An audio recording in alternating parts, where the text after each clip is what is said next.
ऐ जगत पिता दूर करीतो व्यथा ऐक सत्यनारायणाची कथा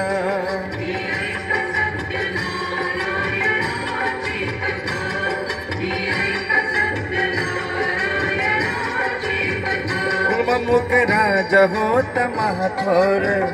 तयाची पत्नी होती सुंदर नदी किनारी एकदा त्यांनी घातली महापूज दोघांनी आली एक नौका त्याच मार्गांनी नाव भरलेली पूर्ण द्रव्यांनी होती व्यापारी साधू वाण्याची रीत पाहण्यास आली पूजनाची उल्ममुख त्यास बोले ऐकावे व्रत नारायणाचे अचरावे मनो इच्छित फळ मागावे चरणी श्री हरीच्या लागावे घराशी आलावानी परतून तयाची पत्नी होती शिलवान तयास नवते काही संतान केला नवस म्हणून वाण्याने पती पत्नी न जागली जाण कन्या ही झाली त्यास रूपवान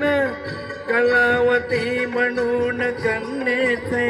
नाव ठेविले त्याने आवडीचे योगी ज्यांची प्रथा जाईना कधी वृथा जाईना कधी वृथा ऐक सत्यनारायणाची कथा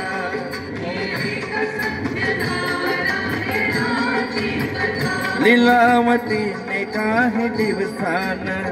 दिली नवसाची त्यास आठवण बोल पत्नीचे ऐसे ऐकून दिले उत्तर साधू वाण्याला लग्न कन्येचे होते मानान करीन पूजा मोठ्या थाटाने दूत कांचन नगरी धाडीला वर एक वैश्य पुत्र ठरविला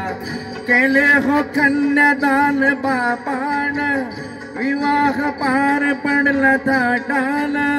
व्रत नवसाच गेल विसरून म्हणून रुष्ट झाले भगवान जावयास आला तो वाणी करण्या धंदा आपला मानाने नगर होते चंद्रकेतूचे इथेच ग्रह फिरले दोघांचे चंद्रकेतूच्या महालातून चोराने द्रव्य नेले चोरून राजदूताने पाहिली चोरी आला तो चोर वाण्याच्या दारी चोरीचे द्रव्य तेथे टाकून पळाला चोर दूत पाहून साधू वाण्यावरी आला आळ केले दोघांचे कैद तत्काळ करता आणि करविता काय घडविशी आता काय घडवितो आता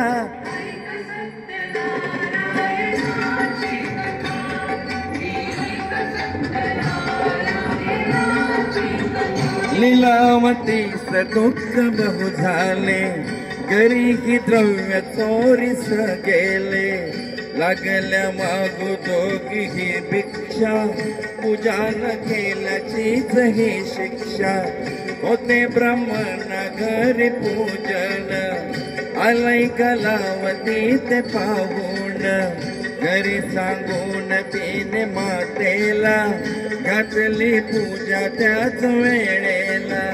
चंद्रकेतूच्या तेव्हा स्वप्नात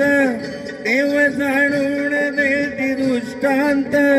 दोघे निर्दोष असती व्यापारी सोडून द्यावे त्यांना तत्वरी सुटता कैदे तोंड तोवानी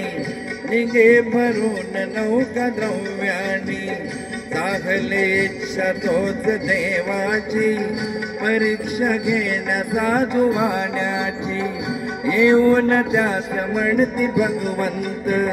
ठेविले काय त्या हे नौकेत म्हणे तो नौका माझी तरलेली वेली व पाण्याने भरलेली ओ खरे तुझे ते बोलून यती ते दूर बसले जाऊन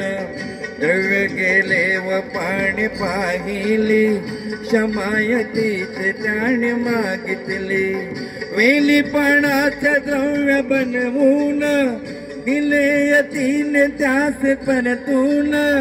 मानव संग साधुवानन केले नारायणाचे पूजन देवीरतई सत्यता श्री हरीची पूजिता श्री हरीची पूजिता